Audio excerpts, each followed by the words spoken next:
Holy crap, this guy looks like he wants to eat me. Woo! Praying mantis. I don't think I've ever seen one that color. They're usually a nice grass greeny color. Grassy color. I think they do bite too. So I'm gonna stick away from him. You go somewhere else, buddy.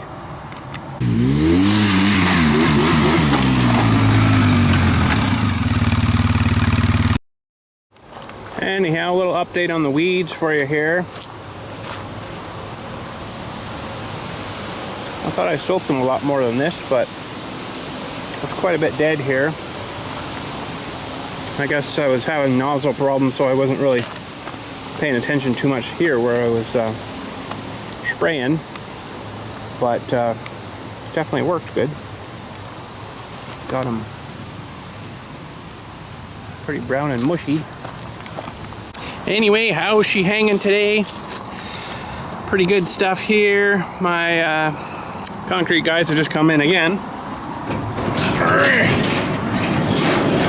I gotta go back and check them out, make sure they're doing all right. Yesterday, of course, you know, we got the tool, the special tool in for adjusting the valves on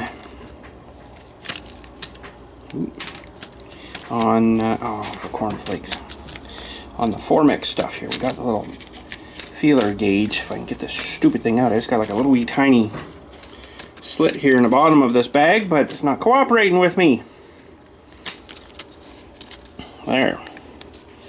So it's very, very thin. Like very thin. It's a 10 on there, so I think that's 10 thou or something like that. It's pretty tiny. But anyways, when I get back, we're just going to have a look at adjusting the valves on this guy.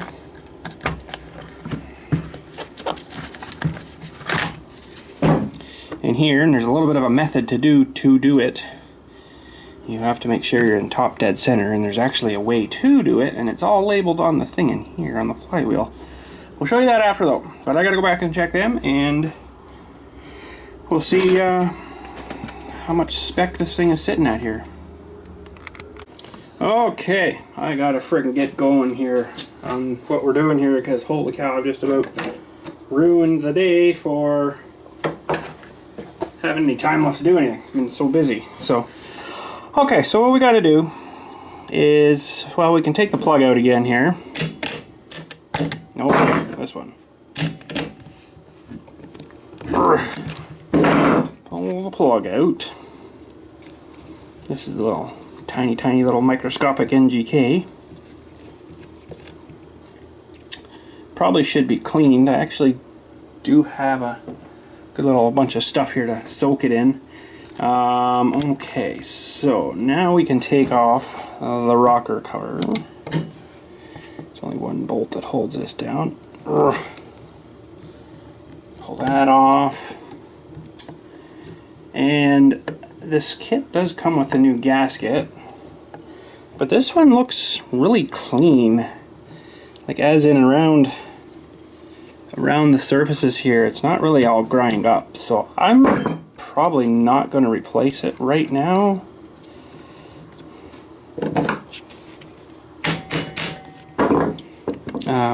But I will have a spare if I need it.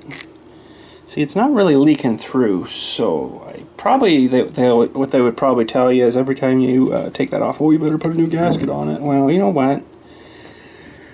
This one looks really good yet, and I'm not too concerned about it yet. So, but yes, okay.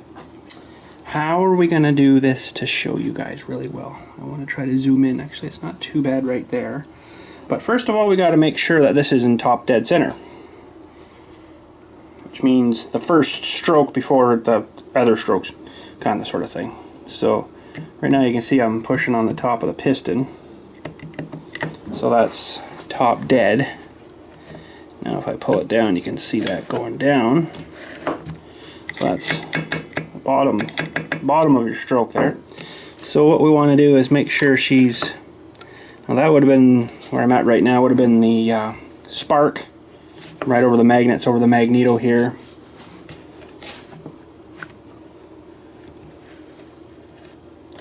Now we're coming up to the exhaust stroke. So now when the piston comes back up, it's going to exhaust out. Okay, so then we're back to the top dead center. Now, what you have to do, it's kind of harder to see. I'm going to take you off the tripod thing just for a second. On the flywheel down in here, just have to find it again here. Oh, we were right there. Okay, so on the flywheel, there's a little arrow. See a little arrow?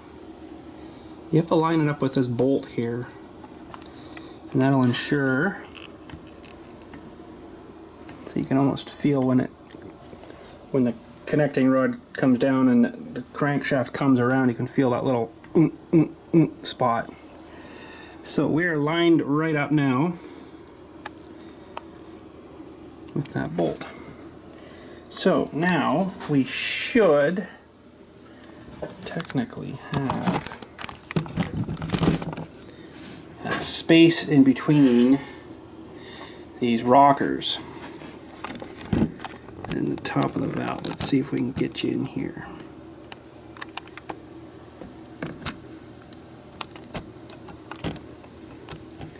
Okay, that's pretty close, but that's maybe a bit too close.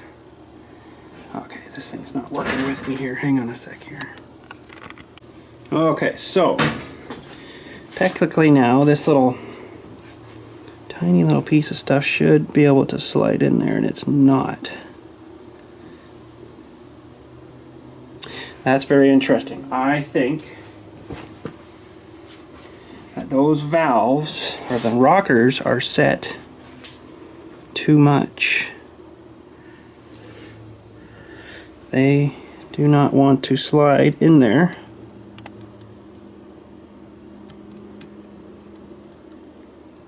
Nope, it's too tight.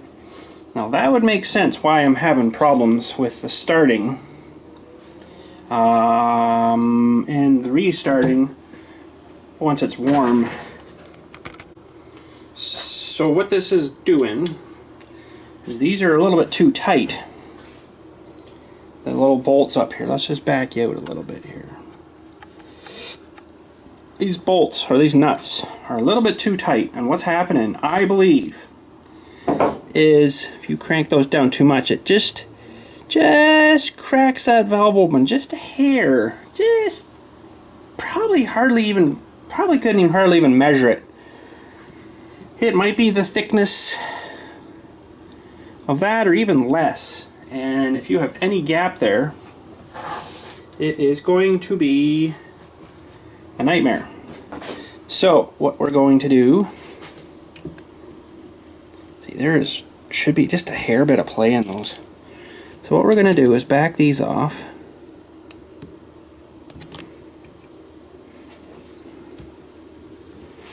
Until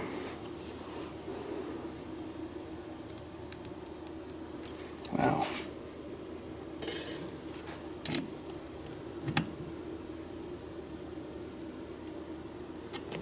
Yeah, see, those actually came up a little bit there. I could actually see the spring releasing a bit of tension there.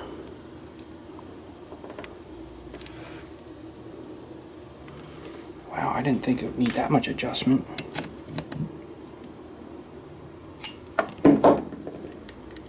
It's definitely come looser there now. So this should get her in a hair bit. I just need a hair bit more. So actually what's happening here is it's holding the valve open.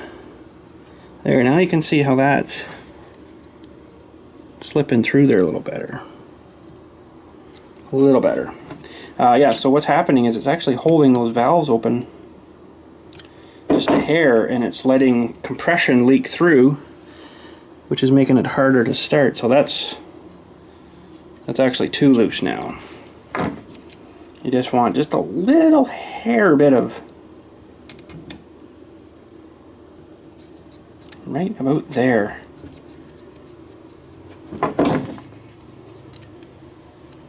I can get her in there.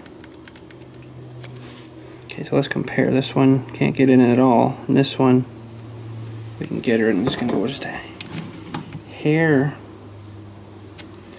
bit tighter. That is good. I can just feel just a hair bit of resistance there. Not like just like nothing, but I can actually get it in there. So that's good. So he cranked that down a bit too much. That one's too tight too. So we're going to adjust. I'm going to try to get this in nice and tight here for you. Just about there. Wish I was just a hair bit lower, but let's see how that's looking. So it's just a hair bit tight, so I'm going to back that off. I get my ratchet to turn here.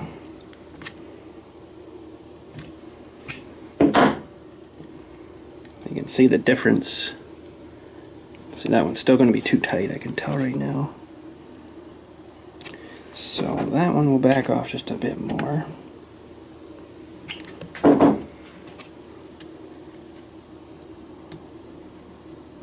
Getting there just a touch more.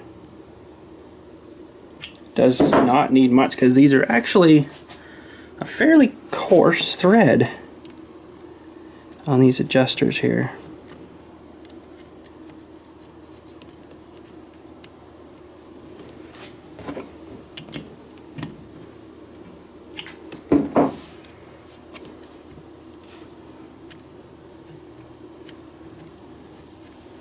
Okay, I think that's pretty good.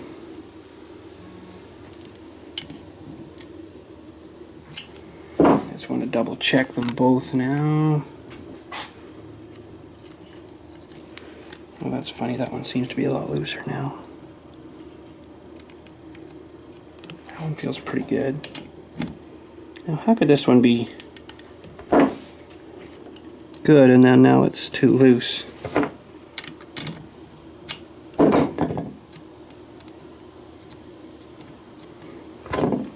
Such a fine, you know, adjustment. They should have been a lot finer threaded bolts on these.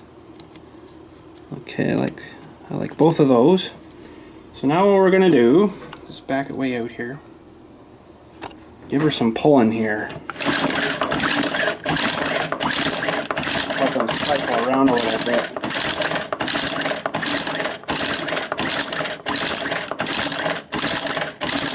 Okay, let's get her back to the top dead center, which is actually really close to it here.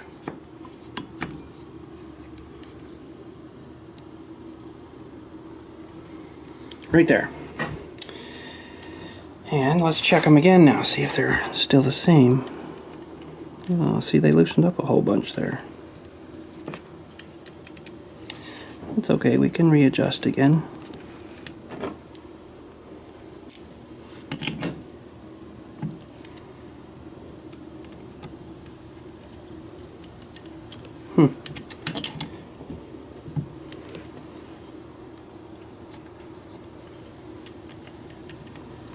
Well, that's funny how I adjust one, the other one gets looser.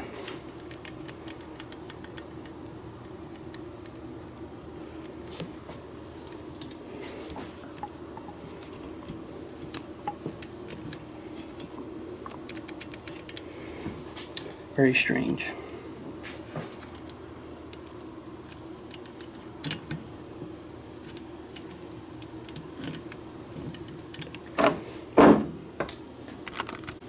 Alright, just going to give her one more check here.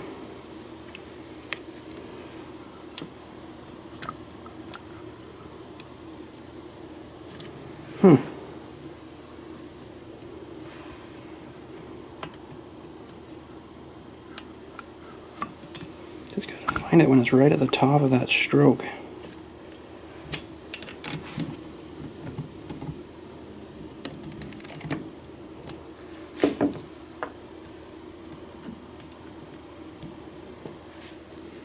It's actually probably easier if I can adjust it with this little screwdriver. This little wrench here.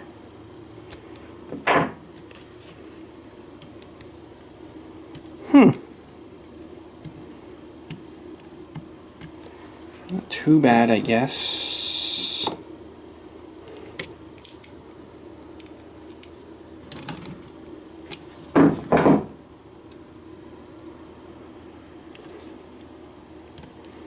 That's really odd, though, that it would change like that. Maybe there's another problem with this. I don't know. I don't know.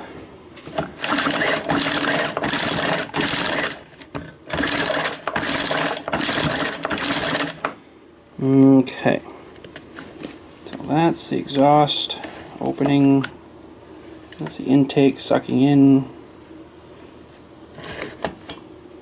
That's the compression and the explosion, because it's right on the Dewey. So the next one should be exhaust again. As it is. Okay, we'll line up this Dewey here. That should be it.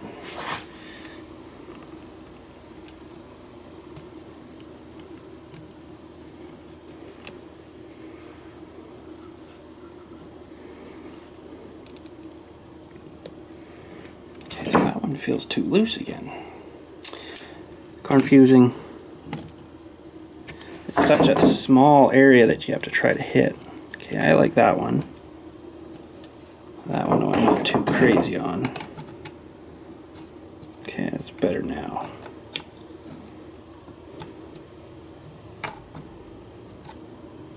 Okay, sorry for staring at the back of my hand there, but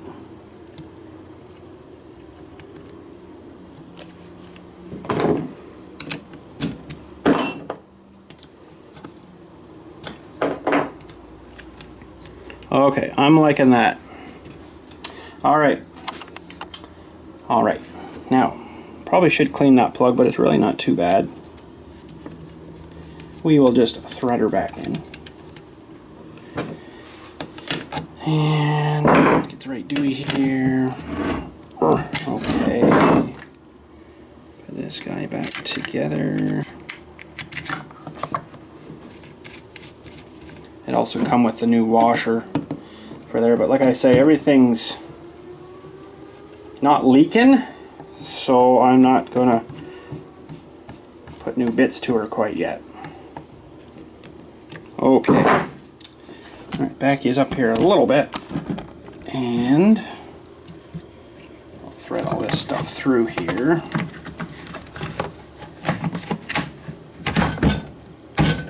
Good. Plug back on. Good. Bolt her back up. And I think there's a bit of fuel in this.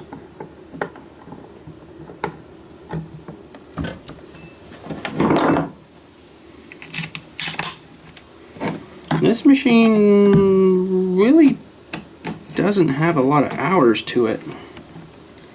It might have maybe barely 100 hours maybe on it. I don't generally use it a whole lot other than for cutting branches on the trees and stuff, you know, and really it's not really used for weed whacking like, you know, normal, but it's had a lot of tree cutting use, I guess. So okay, we're just going to check the air filter too again here, make sure she's clear. And I got 3, I think, new ones for this too. If I ever need to, I can replace again. It's going to give her a little blast of air here. It feels like it's drier, so that's good. Yeah, it seems alright. Nothing coming out of her, so that is good. Put her back together.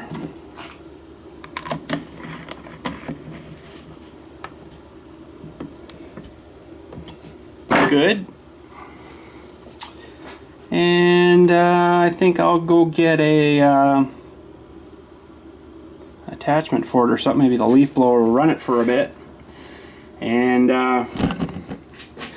run her for a bit, and then we'll let her sit for about 5 minutes after it's warmed up real good and see how the restart is again. That's where I was having the problem with it, was the restart.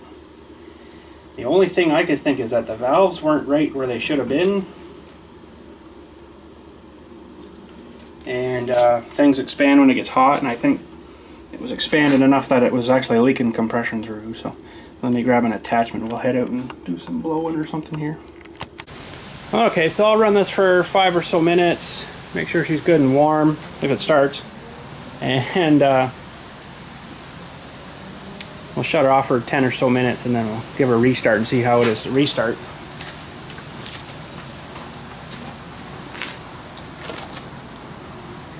Hopefully one pull. Ooh.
tuned now too because of the way it was running before. I've adjusted it for that way it's running,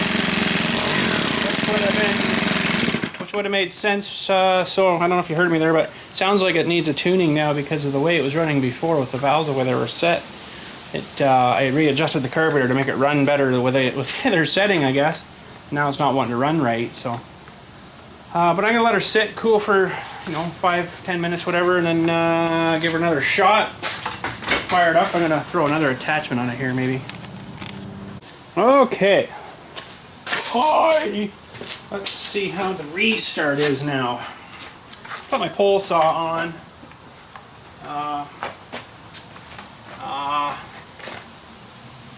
how the restart is here. I'm just going to turn this to on, no fast idle. See if it starts. That's better.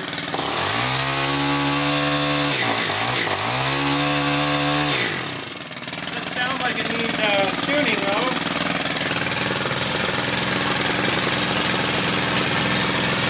See if I can tune that out of it. Sometimes you can, sometimes you can't. Hang on, I'm going to have to change positions here. There we go, that's the soft wheel on the screen. So the low seems good, but the high is not right.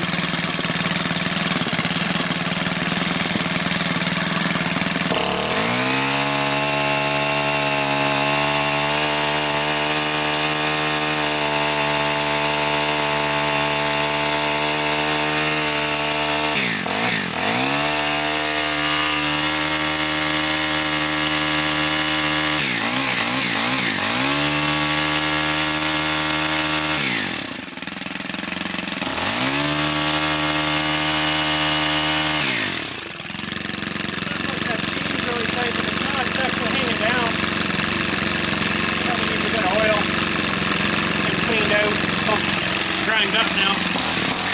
It sounds like it's too tight, doesn't it? But it's actually not.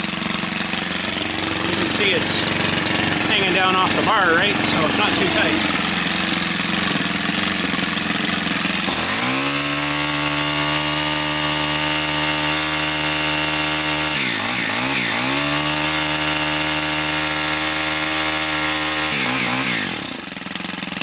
It seems happier now.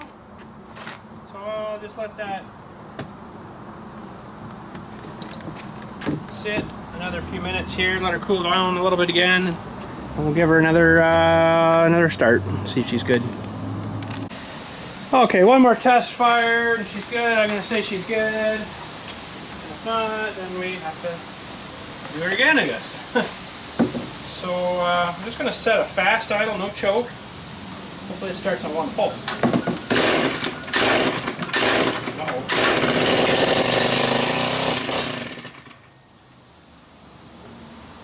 It's still starting kind of weird there, right?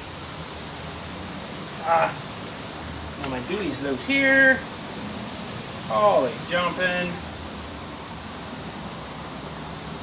I hate these new style of caps. They're stupid.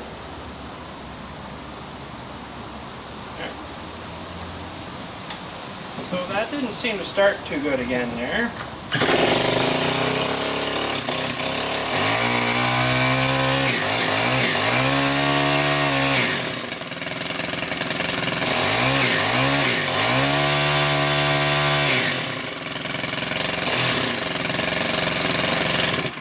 I don't know. I'm going to try her maybe cold again, so like tomorrow or something. See how she starts cold. That's about all I can think now. I don't know. I think I might need a carb kit too. I bet you the diaphragm pumper in there is having maybe some problems. Alright, I went in and double checked those valves again, and they were actually too loose. So I think that's kind of why it didn't sort of sound right to me either. It sounded too throaty. They were a little bit too loose. So I went back in and readjusted again. I think they're better now. I'm just gonna give another fire here. See how it sounds better now, eh? It sounded too burbly before or something. I must have just adjusted them out just a little bit too much. Whoa.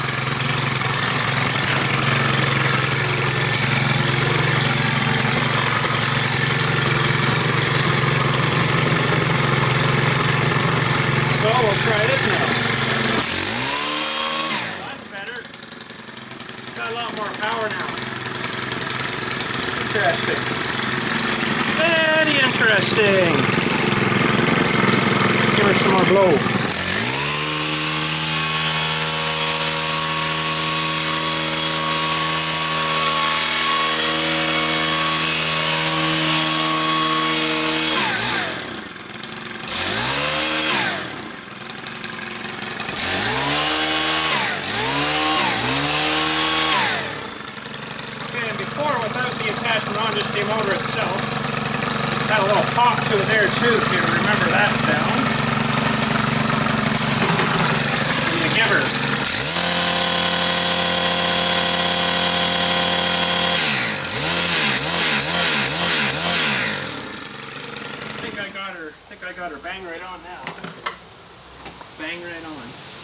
Okay.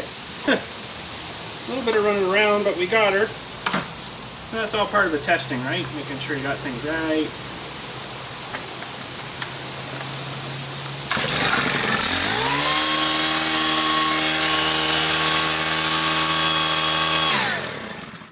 Okay, I'm going to let her sit another 10 minutes. And cool off a bit, and then we'll try our restart again, see how she is then. But yeah, I just loosened them up just a hair bit too much. And I was just fiddling with it, fiddling with it. I'm like, oh, that makes more sense now. So, but it seems like it's running a lot stronger than it was even before I adjusted them. So it seems like it's got all its power back. It was definitely too tight before, leaking compression through. And I leaned that mixture up a hair bit. Now these, you can only go so far with them. They do have stoppers. But I leaned her up a little bit, and I kind of presume that's why the plug was looking a little kind of cruddy, because I had richened her up to take up the compression loss. So she'll actually be better on fuel now too, and should start better. I'm just a little concerned about the restart here, because that's always something, if I remember right, that's always something that always had. Was after it's ran for a while, you shut it off, and you go to start it in 10 minutes. It's a nightmare. So, interestingly enough, the models after this, my buddy John there at John Deere was saying they've changed the filters from, I'll show you, well, you know what they look like. They changed them from these ones, you know, to just a pleated paper one, like a car filter. So I'm like, oh, that's interesting, because those do actually, you know, you have to really to get anything out of them. So I mean, that's probably why they changed them. Now I've got a Stihl brand new unit here, which I have not even used. I bought it myself. And traditionally, ooh, watch your dink. Traditionally, the straight 2-strokes, which this one is, I burned through them really fast. I just didn't like them. I don't know why. I've kept them. I've kept them anyways. They still run, but there's issues with them. I don't know what. I didn't bother getting into it, because when I'm super swamped this time of year, I ain't got time for that crap. So, but this is the newer unit, even though it's dirty looking now because it's sat in here, and you know, I just don't know what the filter looks like in this one, if it's the new pleated one or not.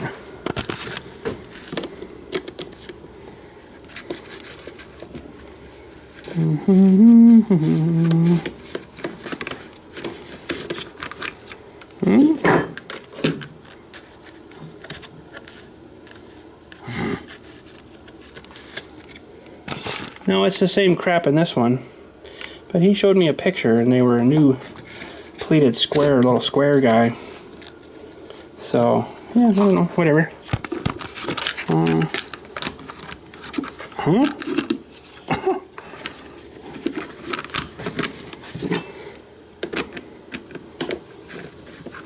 Oh, I should show you the carburetor in these two. They're a little different. They're stratified or whatever, something, whatever they call them. I can't remember the exact name. Oh, I got a lot of play in that.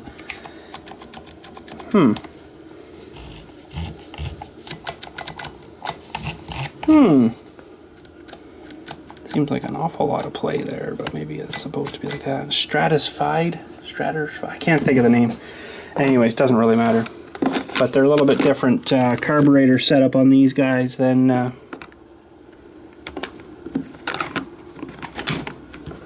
the other machines.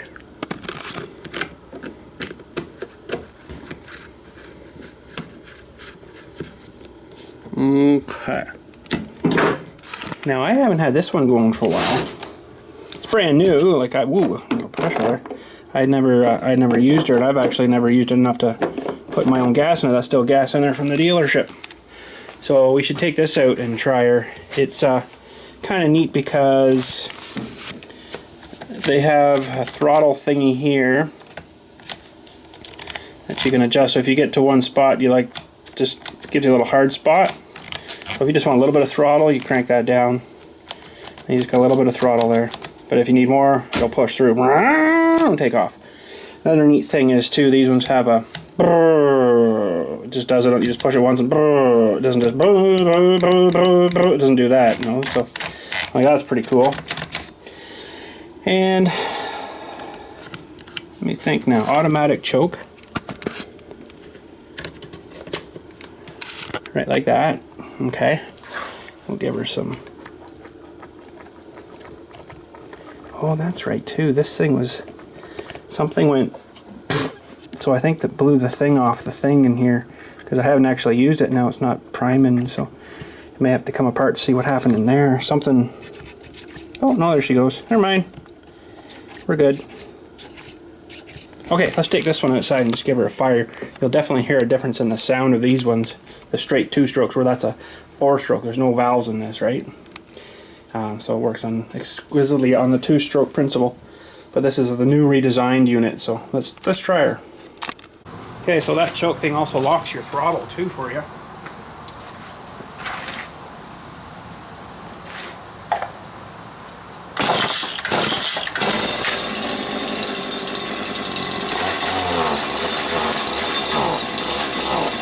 Hey, straight 2-stroke. Hold,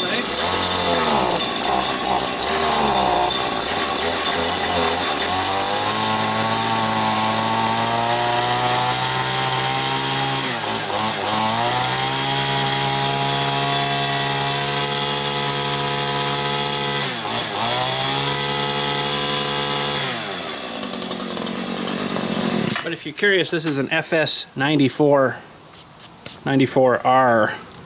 It's a little bit bigger than my 90, but like I say, I've never been happy with these.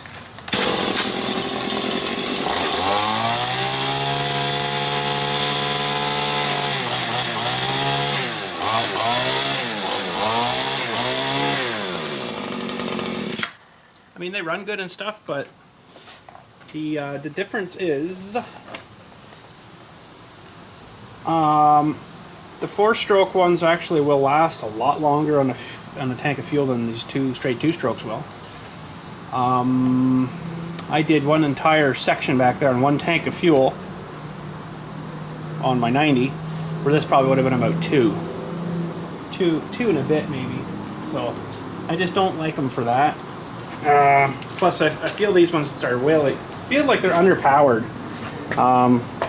Maybe not so much this unit, but all the other straight 2-strokes I've had, I just felt that they just didn't have the balls, you know, and where the big 4s, they sound really awesome, and they seem to last a long time on a tank of fuel. But anyways, why did I buy that 94R? I don't know. He did a bunch of sweet talking when I bought her, my buddy there, and he's like, oh yeah, they're all new, all redesigned, new engines on them. I'm like, okay, well, sell me one. And I never actually still haven't used it yet. I was kind of waiting for these ones to die and I'd maybe adopt that one, you know, but just they haven't yet. So I sat here about 10 minutes. Let's see now. She'll fire. I'm just going to turn the switch to on and pull it. That's good. I like that.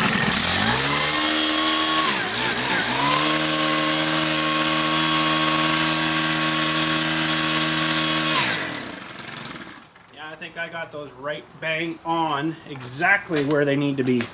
So that's freaking awesome. Okay, so I must load this for tomorrow. So I figured I'd record that in case I crash the thing, you know, and then I didn't film it and break my leg or something. That would really suck, you know. So if I do, I do. If I don't, I don't. So anyways, it's been a while since I had this thing going. Just a week.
right, so this thing we'll try again maybe tomorrow or something. See how she is. Definitely sounds better than it did. Just gotta make sure, I guess everything's, yep, good out there. I could probably actually, you know what, oh no, it won't fit. That's why I want to build another little trailer. That's a non-dump trailer that I can just put right to the ground pretty much. I think I've explained her before, without springs. Won't be on the road, like this one's never been on the highway road either. No springs, axle mounted right to the frame.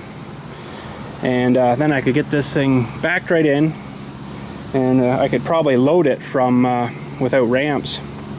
Just drive up, put the thing up, drive her on, spin around, pick her up, slide her on, you're loaded. I think I want to do that. Build maybe one this winter or something. I could modify this trailer, but I really don't want to because it works really good for my leaf collecting and stuff. And you know, it's nice to have a spare little dump trailer. You know, I spent a lot of time building this too. I don't really want to change her just to accommodate this thing. I could just build a whole new Dewey and go like that. So basically, if I could get her, well, another, what would that be? I don't know, you'd have to have fairly beefy tires to it. I don't know, it's so far in the area that I'd have to really sit down and think about her quite hard. You just have to have enough room underneath so you wouldn't be scraping when you go off a road or something, you know. But that's what my thought was, get away from maybe using these ramps, just enough, you know, if this trailer itself was 4 inches off the ground, that would be like way better. So if I could get her, you know, like this far off the ground, I could easily drive that machine onto it, where I'm not got enough testicular fortitude, I'd say, to maybe drive her on like this. It's pretty steep with really short tracks. It doesn't sit too well. I did try it once, and I'm like, no. Even though this trailer's not that high off the ground, but it'd be neat to get a bit of like an axle that would come up even more than the trailer would sit even lower. But you don't want to go down too far, I understand that, but I'm thinking 4 inches off the ground would probably be pretty good. Now actually, let's just measure where this axle sits now. Hang on. Okay, where are you guys looking? Pretty much right there. So this axle now, I mounted the axle itself right to the trailer frame. So the round tube with you'd have the space of the, what do they call that, where the spring mounts to, spring perch. So we'd have to measure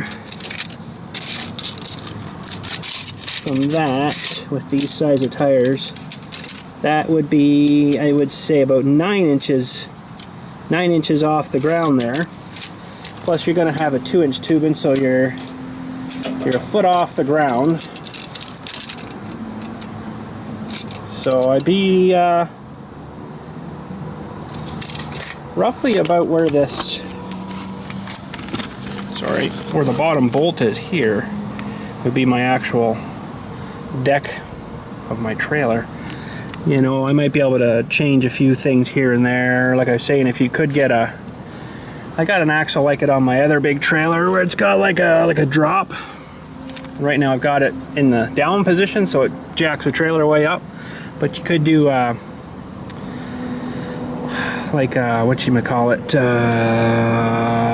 drop axle and put the axle up so it would actually bring everything down again. That would change the profile quite a bit. But I don't know if they make them this small. That's the trouble. I probably wouldn't make it a whole lot bigger than what this trailer is, size-wise.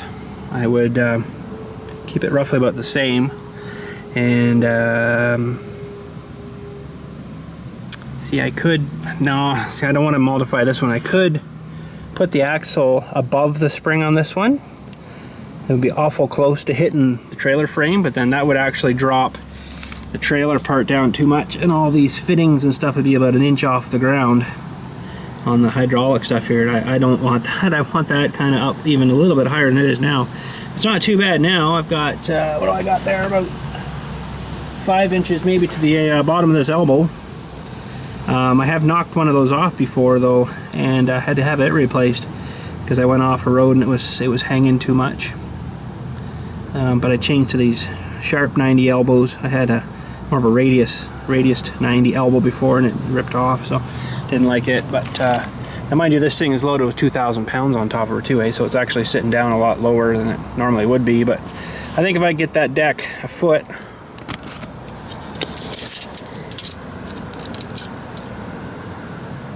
yeah,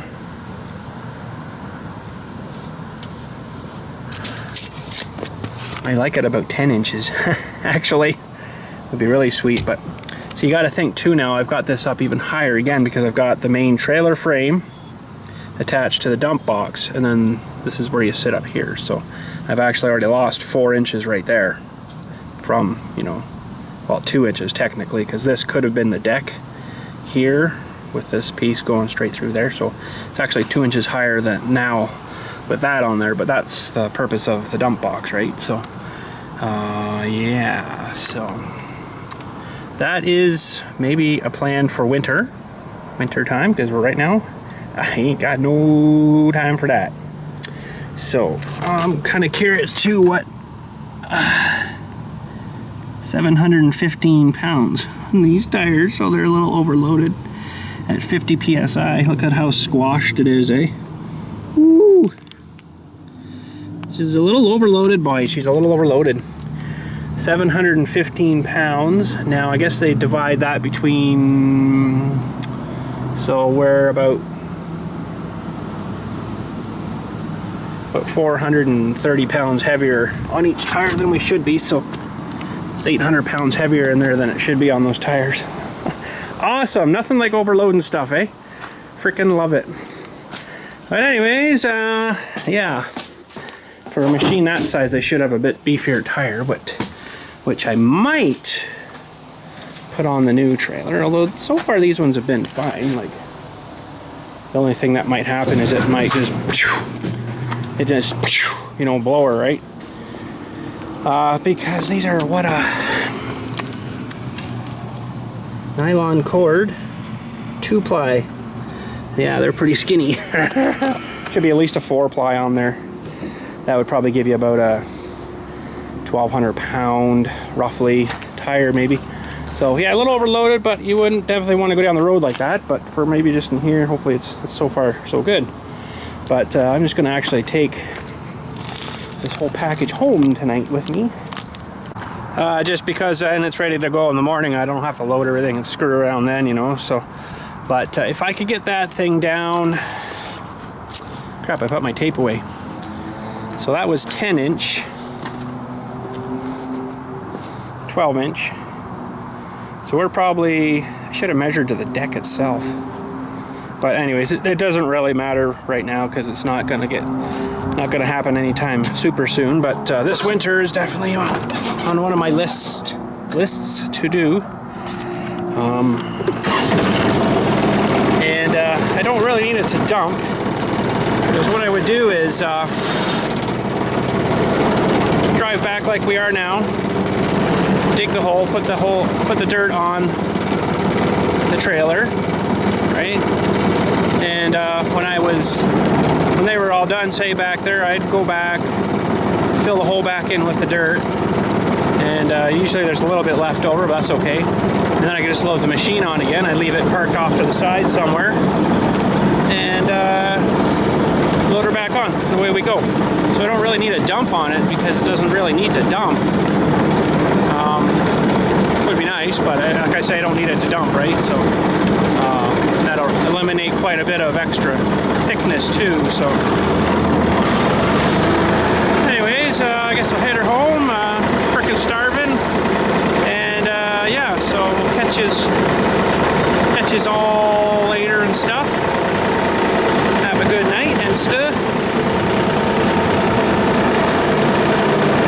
Turn the big greasy corner here.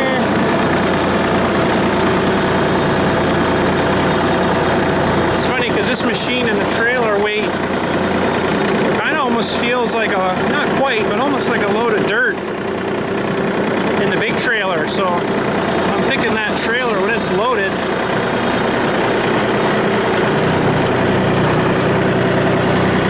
the big dump trailer, when it's loaded and I'm pulling dirt away, it must be awful close to that 2,000 pounds. So, yeah. But, anywho, I'll head her out and stuff. You guys have a good night and stuff. And we'll catch you maybe tomorrow. I really want to get these mirrors put on this truck soon. Really need to do that. Just didn't get time today, and tomorrow I got that cremation funeral that we just loaded up for. Friday, another full size. So, holy freaking crap. I wish people would stop dying. It's not gonna happen though, is it? It's an inevitable part of life. That freaking crap can stay there for now. I don't want to bring it in. Freaking mail. But yeah, it's an inevitable part of life, unfortunately. So people are born, people live, people die, and I get the end part. Always get the end. But I'll tell you what, very important. Me, in my position back here, will be the last one to let you down. There you go. But anyways, have a good night. Thanks again for watching. And we'll catch you tomorrow. Maybe we'll rip this truck all apart and put new mirrors on.